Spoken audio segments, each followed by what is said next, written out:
조만간 아파트 분양이 진행될 전주 효천지구의 학교 설립이 어려울 것으로 보입니다. 전주 지역 대규모 개발 사업마다 학교 문제로 진통을 앓고 있습니다. 한 시내버스 기사가 요금 2,400원을 횡령했다 해고당했습니다. 1심 재판부는 해고가 지나치다며 기사의 손을 들어줬지만 항소심 재판부는 정당한 징계라고 판결했습니다. 익산시가 조림 사업을 하면서 둘레길은 물론 순례길 주변까지 무리하게 벌목을 해 논란이 일고 있습니다. 국토교통부 차관이 전주역 개선 사업을 위한 현장 실사에 나서 후속 절차가 본격화할 전망입니다. 여러분 안녕하십니까? JTV 8시 뉴스입니다. 조만간 아파트 분양이 이루어지는 전주 효천지구의 학교 설립이 어려울 것으로 보입니다. 효천지구 외에도 전주 시내 대규모 개발 사업마다 학교 문제로 진통을 앓고 있습니다. 결국 이 같은 문제를 해결하기 위해서는 교육청의 정책 선회가 불가피해 보입니다. 조창현 기자입니다. 개발이 한창 진행되고 있는 전주 효천지구. 이곳에는 아파트 4,400여 가구를 포함해 13,000여 명이 거주할 것으로 예상됩니다. 조만간 아파트 분양이 이루어질 예정인데 전북교육청이 과장 광고를 우려해 전주시에 공문을 보냈습니다. 입주자 모집 공고문에 학교 설립을 못할 수 있다는 점을 명기하도록 요구한 것입니다. 아직 학교 설립 부지만 잡혀있지 학교 설립 계획은 안 세워진 단계이기 때문에 분양할 때부터 학교 설립 계획이 확정된 게 아니라는 것을 분명히 주민들에게 알려줘야 되겠다. 그런 선제적인 차원에서. 전주 시내 대규모 개발 사업마다 가장 큰 진통을 겪고 있는 것은 학교 설립 문제입니다. 에코시티는 6개 초중고가 들어설 예정이었다가 초등학교 한 곳만 확정됐고 만성지구도 신규 중학교 설립은 불가능해졌습니다. 이처럼 학교 신설이 봉쇄된 것은 교육부의 학교 신설과 학교 통폐합 연계 정책 때문입니다. 학생 수 감소 속에 학교를 새로 지으려면 소규모 학교를 통폐합하라는 게 교육부 입장인데 이는 통폐합을 거부하고 있는 전북교육청 입장과 배치되는 것입니다. 결국 많은 학생들의 피해를 줄이기 위해서는 현실적으로 정책 선회가 불가피하다는 여론이 높아지고 있지만 교육청은 원칙을 깰 수 없다고 버티고 있는 상황입니다. 교육감의 소신도 중요하지만 그 무엇보다 학생들의 편리와 안전을 최우선으로 두는 정책 추진이 필요하다는 목소리가 높아지고 있습니다. JTB 뉴스 조창현입니다. 버스 요금 2,400원을 횡령했다는 이유로 해고당한 버스기사가 있습니다. 해고 무효 소송 결과 1심과 2심 재판부의 판결이 엇갈렸습니다. 하원호 기자가 보도합니다. 버스기사 이희진 씨는 지난 2014년 17년간 다녔던 회사에서 해고됐습니다. 승객 4명에게 받은 버스 요금 46,400원 가운데 2,400원을 회사에 내지 않고 가로챘다는 이유였습니다. 1심 재판부는 2,400원을 횡령했다는 이유로 해고한 것은 너무 과한 징계라며 이 씨의 손을 들어줬습니다. 하지만 항소심 재판부의 판단은 달랐습니다. 이 씨를 해고한 회사의 징계는 정당하다며 1심과 정반대의 판결을 내놨습니다. 운송 수익금을 전적으로 관리하는 버스기사가 수익금 일부를 횡령한 것은 금액의 크고 작음을 떠나 기본적 신뢰를 저버리는 중대한 위반 행위고 단협이나 취업규칙의 수익금 횡령에 대한 징계는 해고만을 규정하고 있어 과한 징계가 아니라고 판단했습니다. 요금 운송 착복이 발각될 경우에는 금액의 많고 적음을 따지지 않고 해액을 원칙으로 한다는 매우 엄격한 징계 양정 기준을 스스로 마련하고 있는 이상 법원이 이를 존중하는 것이 타당하다는 이유로 해고가 정당하다고 판단했습니다. 이 씨는 수익금의 일부를 실수로 누락했을 뿐이라며 억울함을 호소했습니다. 17년 동안 근무를 하면서 그런 적 한 번도 없었고 횡령했다는 것은 진짜 제 입장으로서 너무 억울합니다. 이 씨는 항소심 판결에 불복해 대법원에 상고할 계획이어서 2,400원 횡령에 따른 해고가 정당했는지는 대법원에서 가려질 전망입니다. JTB 뉴스 하원호입니다.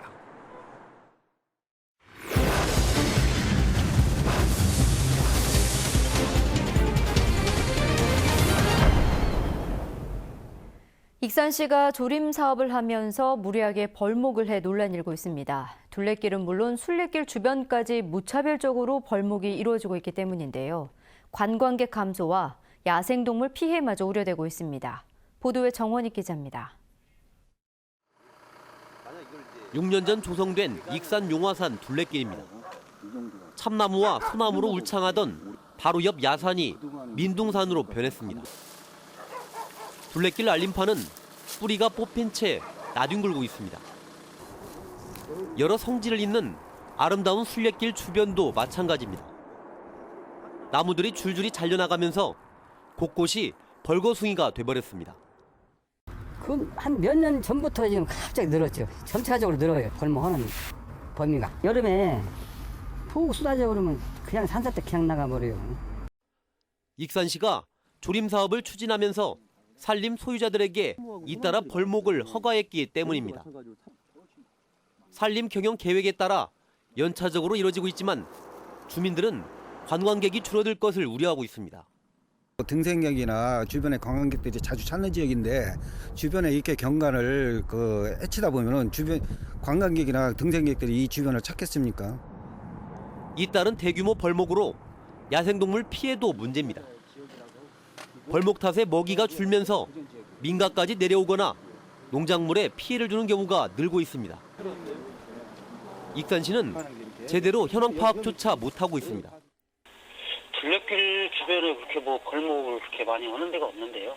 거기에 특별히 껴있는 산들이 그렇게 막 벌목이 이렇게 하고 막 심하게 하는 자리가 없어요. 저희 익산은. 조림 사업을 위한 벌목이 주변을 고려하지 않은 채 무리하게 이루어지고 있다는 비난이 커지고 있습니다. JTB 뉴스 정원익입니다. 지난해 심판 매수 사건에 연루된 전북현대가 올해 아시아 축구연맹 챔피언스리그 출전권을 박탈당했습니다. 아시아 축구연맹은 승부 조작에 연루된 팀은 자동으로 1년 동안 챔피언스리그에 출전하지 못한다는 규정에 따라 지난해 우승팀인 전북의 출전권을 박탈했다고 밝혔습니다. 전북은 열흘 안에 아시아 축구연맹의 결정 근거를 요청할 수 있고 이를 근거로 국제스포츠중재재판소에 항소할 수 있습니다. 철새떼가 고창 독림저수지에서 금강하구로 이동하면서 이동 경로에 있는 지자체마다 AI 방역에 비상이 걸렸습니다. 익산시는 철새도래지 인근 축산농장 30곳을 매일 직접 소독하는 한편 157개 축산농자에 조류기피제를 공급했습니다. 군산시는 금강하구 옆 나포 십자들역 등 철새도래지 주변에 소독 차량을 배치해 소독을 강화하고 있습니다. 매달 일정 금액 이상을 기부하는 착한 가게가 1,000곳을 넘어섰습니다. 이들이 내는 기부금이 한 해 평균 4억 원에 가깝습니다. 송창용 기자가 보도합니다. 전주에서 세탁소를 운영하는 김은하 씨. 김 씨는 3년 전부터 사회복지 공동 모금회에 매월 3만 원을 기부합니다. 다른 곳에서 세탁소를 운영하는 김 씨의 남편도 마찬가지로 매월 3만 원을 보냅니다. 옷을 맡기는 손님들이 있어 자신도 생계를 꾸려가는 만큼 작은 금액이라도 이웃을 위해 되돌려주는 게 당연하다고 김 씨는 말합니다. 아이들한테 통닭 한 마리라도 안 먹으면 내 아이가 안 먹으면 또 많은 아이들한테 또 도움이 될 수 있는 부분이고 그런 마음에서 시작하게 됐어요. 사회복지 공동 모금회는 이렇게 매월 3만 원 이상 나눔을 실천하는 곳에 착한 가게라는 이름을 붙여줍니다. 캠페인이 시작된 지 9년 만에 착한 가게 1,005점이 탄생했습니다. 처음에 이제 작은 액수로 시작을 하게 되었습니다. 이제 차츰차츰 더 많은 액수로 늘려가서 주변의 행복을 더 나눌 수 있는 병원이 되도록 노력하겠습니다. 착한 가게의 기부금은 월 3,500만 원, 연평균 4억여 원에 이릅니다.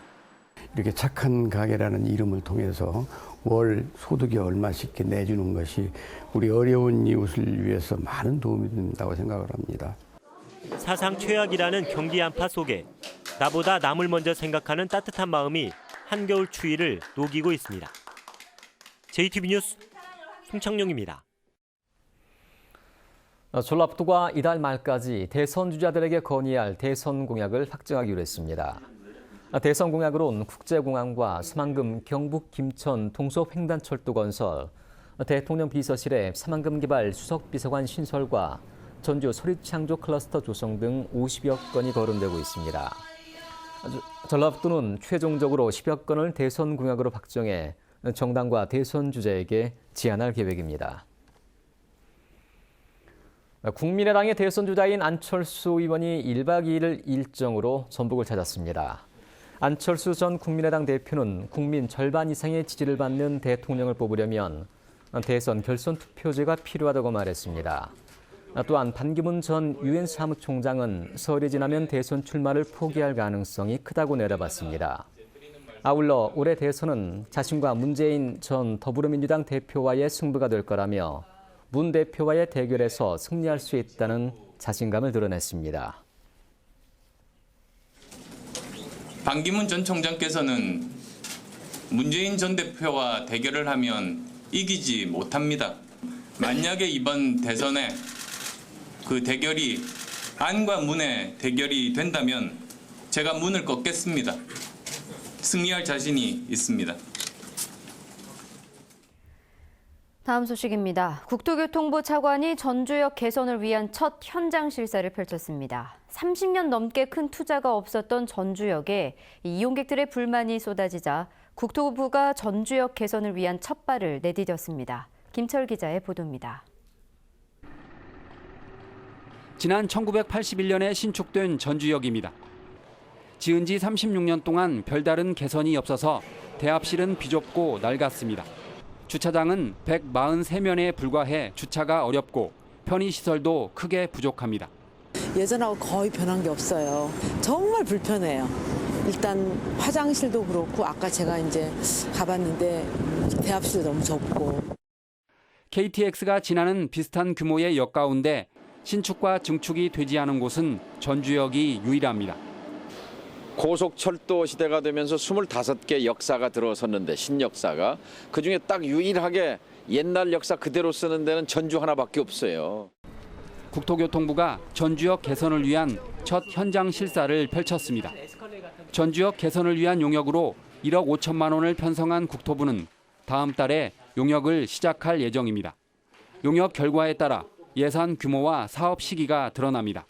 비좁다는 느낌, 그리고 우리 전주 시민들이 이용하기에 불편이 많다는 점을 확인했고, 그래서 앞으로 대대적인 확충이 필요하다는 점을 깊이 인식했습니다. 전라북도는 전주역 시설 보강에 500억 원 안팎의 많은 국가 예산을 기대하고 있습니다. 국토부가 전주역 개선을 위한 첫 현장 실사를 마친 가운데 36년 동안 시설 투자가 미비했던 전주역에 큰 변화가 나타날지 주목됩니다. JTB 뉴스 김철우입니다. 전북교육청이 전라북도가 상계 처리한 누리예산 지원금 179억 원을 돌려줄 것을 요구하는 공문을 재발송했습니다. 전북교육청은 지난해 말에 이어 지난 11일 두 번째 공문을 통해 법정 전입금 179억 원은 지방자치단체에서 부담해야 하는 의무적 경비이므로 빠른 시간 내에 전출될 수 있도록 협조해달라고 요청했습니다. 교육청은 전라북도가 이미 상계 처리한 법정 전입금을 계속 전출하지 않을 경우 법적 대응에 들어가겠다는 뜻도 밝혔습니다. 쌀값 폭락으로 어려움을 겪고 있는 농가를 돕기 위해 다음 달부터 150억 원의 특별자금을 지원합니다. 전라북도는 지난해 편성한 특별자금 150억 원을 쌀 직불금과 연계해 다음 달부터 9만 1,000여 농가에 지급한다고 밝혔습니다. 전라북도는 올해도 쌀값이 폭락하면 추가로 특별자금을 조성할 계획입니다. 국민의당 유성엽 의원이 SNS에서 삼성 이재용 부회장의 구속수사 재판을 반대한 것을 놓고 논란이 이어지고 있습니다. 참여자치 전북시민연대는 법 앞에 평등해야 할 국회의원이 재벌 총수를 감싸는 듯한 발언을 했다며 도민 앞에 공개 사과하라고 촉구했습니다. 유 의원은 이에 대해 삼성 이재용 부회장이 모든 걸 밝히고 책임을 지겠다고 말하면 불구속으로 재판을 받은 뒤 재판 결과에 따라 수감할 수 있다는 취지였지만 이 부회장이 묵묵부담이었던 만큼 특검의 구속영장 청구는 당연하고 구속영장이 발부돼야 한다고 주장했습니다. 김승환 교육감이 정수 장학회에 장학생 추천을 하지 않겠다고 밝혀 논란이 일고 있습니다. 김승환 교육감은 최근 페이스북에 올린 글에서 정수장학회가 전북 지역 고등학생 3명에게 신규로 배정한 장학금 추천을 하지 않겠다고 밝혔습니다. 김 교육감은 현재 2명의 학생이 정수장학회에서 장학금을 받고 있지만 이는 학생의 권리이므로 손대지 않겠다고 밝혔습니다. 전라북도가 임실에 대규모 공장을 운영하고 있는 일진제강에 추가 투자를 요청했습니다. 전라북도는 임실 제2농공단지가 거의 완공됐다며 투자를 요청했고 일진제강은 충분한 논의를 거쳐 지역 경제에 도움이 되는 방향으로 결정하겠다고 밝혔습니다. 일진제강은 강관 전문 생산기업으로 지난 2013년 임실 제1농공단지에 1,800억 원을 투자해 전주 사업장을 설립했습니다. 올겨울 중국에서 AI 인체 감염 사례가 확산돼 여행객들의 주의가 필요합니다. 질병관리본부는 올겨울 중국에서 140명이 AI에 감염돼 이 가운데 37명이 숨졌다며 설 연휴 중국을 방문하는 여행객들의 주의를 당부했습니다. 중국에서 유행하고 있는 AI 바이러스는 H7N9형으로 현재 국내에서 유행하는 N5N6형과 다릅니다. 아내를 살해한 혐의로 구속된 50대 남편이 범행을 시인했습니다. 군산경찰서는 살인 등의 혐의로 구속된 55살 최모 씨가 자신이 아내를 목 졸라 살해한 뒤 차량에 불을 질렀다며 범행을 시인했다고 밝혔습니다. 경찰은 최 씨가 아내를 우발적으로 살해했다고 주장하고 있지만 범행 현장에 미리 자신의 차량을 가져다 놓는 등 계획적인 범행으로 보고 범행 동기를 추궁하고 있습니다. 최 씨는 지난 4일 군산시 개정면의 한 교차로에서 아내 53살 고모 씨를 살해한 뒤 차량을 농수로 쪽으로 밀고 불을 지른 혐의를 받고 있습니다. 남원경찰서는 전화 금융 사기로 가로챈 돈을 인출해 보이스피싱 조직에 송금한 혐의로 38살 김모 씨를 구속했습니다. 김 씨는 지난해 12월부터 최근까지 대출을 해주겠다는 보이스피싱에 속아 돈을 건넨 피해자들로부터 1억 7천만 원을 받아 중국에 있는 보이스피싱 조직에 송금한 혐의를 받고 있습니다. 전북은 내일 구름 많은 날씨를 보이겠습니다. 내일 아침 최저 기온은 영하 7도에서 영하 3도, 낮 최고 기온은 영상 4도에서 7도의 분포로 오늘과 비슷하겠습니다. 미세먼지 농도는 나쁨 수준으로 노약자나 어린이는 가급적 야외 활동을 자제하는 게 좋겠습니다.